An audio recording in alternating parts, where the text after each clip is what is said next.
Pieces of Her ending explained. Who is Jane? What did Nick want? And what does the ending mean? Pieces of Her ended in a way that left a lot open. So let's do some explaining. Here is Pieces of Her ending explained. Just to let you know, this video will contain spoilers. The entirety of the show was essentially leading up to the last 40 minutes in the final episode. We'd been on a whirlwind of a ride with Jane and Andy, learning all about the lies that had been told to protect them, Nick, and the cult that had the name the Army of the Changing World, along with many other revelations that happened.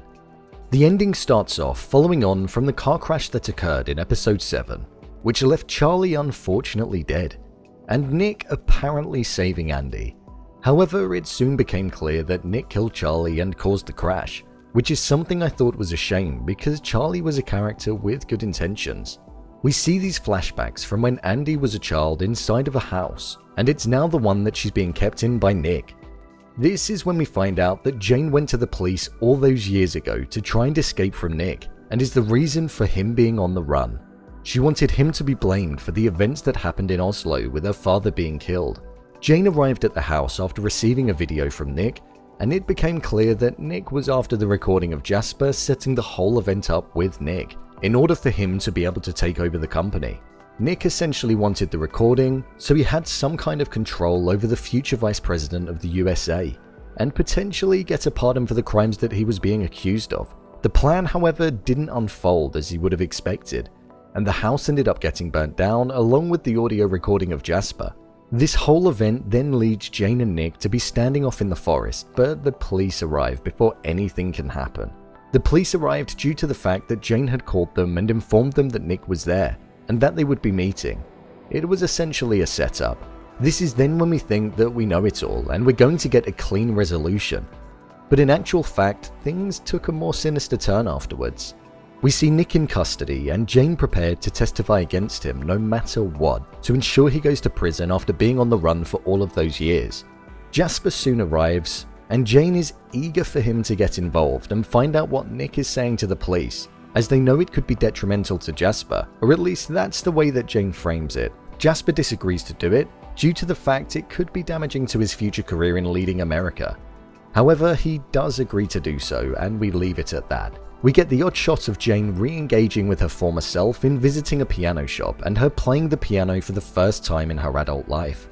We see the emotions that she has when reconnecting, and it feels like she can finally be herself. I feel you do really sense the emotion and the magnitude of the situation that's weighed on her for all of those years in that moment. 30 years of not being yourself and having to be somebody else was escaped by merely playing the piano and being transported back. Jane and Andy start to discuss the events that happened, and Andy finds out her real birth date and previous information that she didn't know. To be honest, this felt like a little bit of filler. But then Andy wakes up in the night and feels the urge to call Mike, as she has an inclination that her mother was hiding something.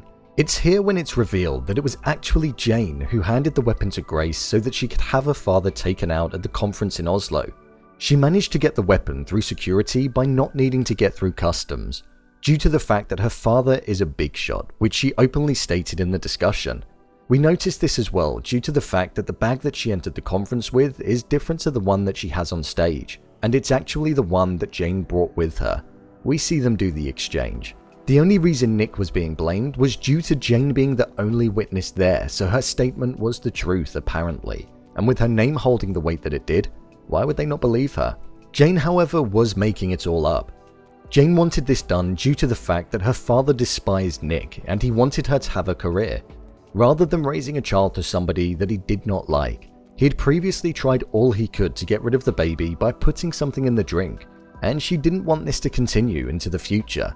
She knew that he would try to do it again, and the only way to stop it was to take him out. She knew Grace would be an easy person to get on board because she despised Jane's father as well, due to her husband and children dying at the hands of the pharmaceutical company that he ran, but also more specifically because she lost her children. So she'd be able to sympathize with Jane having somebody trying to take her child away and be more willing to carry it out. It was a good twist and one that I didn't necessarily expect. Once the revelation occurs, it turns out Jasper and his team were listening to the phone call between Andy and Mike, and Jasper was likely then informed. After this, we see Jane get a phone call from Jasper, essentially saying that he spoke to Nick and that he's aware of it all.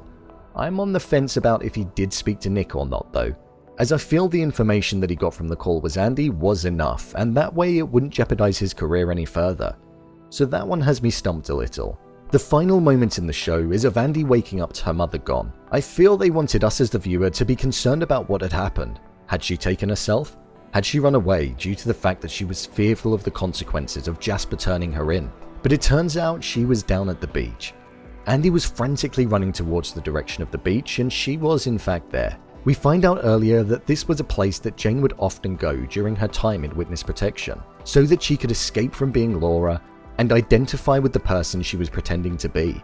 We see that although Andy is aware of the truth, she still cares about her mother and is prepared to move forward from it.